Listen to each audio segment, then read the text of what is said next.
One of the highlights in the first year has been introducing the Independent Residents Panel. And this is a group of residents who come in and they scrutinise the complaints against the police. One of the things that have been very clear, the residents have told me, is that they don't like police marking their own homework. Now, within the existing legislation, there's very little I can do about that. But what I can do is bring in a group of outside independent people who can look at the complaints and then publish a report, and that's on my website.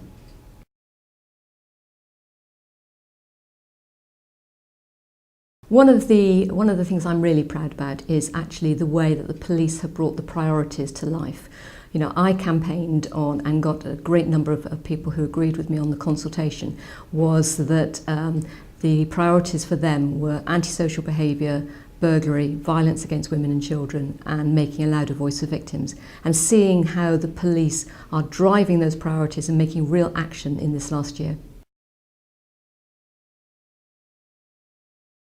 I'm particularly concerned about the number of people who are mentally ill, who are temporarily sectioned and taken to police cells. These are people who have committed no crime and should not ever be in a police cell. They should be in a medical and being medically looked after.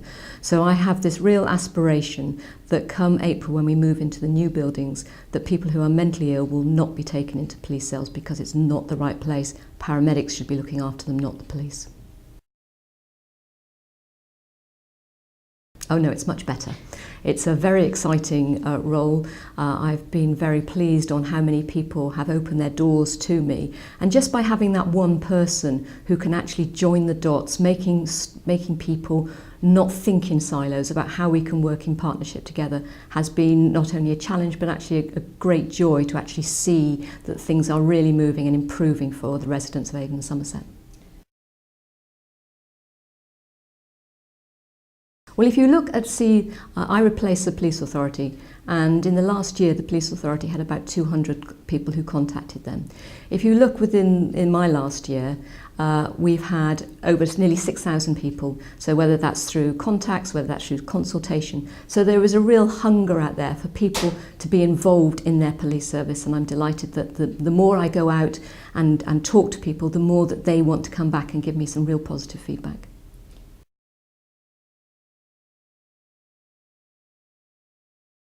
Well, I would say that, wouldn't I? That I would think they are. I think if you talk to people, they can see that this open and transparency within the police service is beginning. We've got a long way to go yet, but I think just by being accessible, being opening it up and making sure that I want residents to always remember that it is their police service. It doesn't belong to Whitehall, doesn't belong to Theresa May. It belongs to Avon and Somerset residents. After all, they're paying for it, and they should have a real access and know what's going on.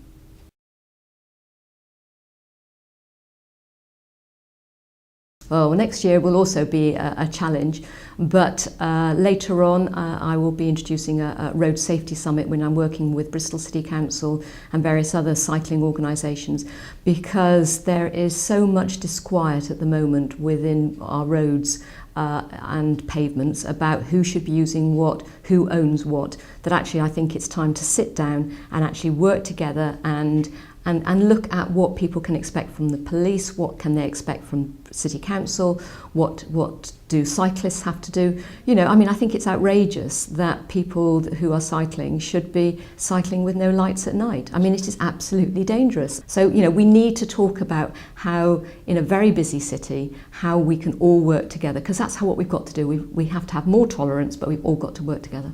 One of the other priorities for next year, and this is going to take up a great deal of time, is making sure that the victims have a much louder voice. One of the things that I've been discovering over this year is that a victim can either be approached many times by many organisations or not approached by anyone. There is we're wasting resources, but also we're not supporting that victim. So what I want to do is work to getting a victims hub and working with all the voluntary organisations, of which we've got hundreds and thousands in Avon and Somerset, all creating really great answers for victims. So how can we all work together so that we look after the victim from the time that they report their crime right through a trial, if that happens, but giving them emotional support for as long as they need it.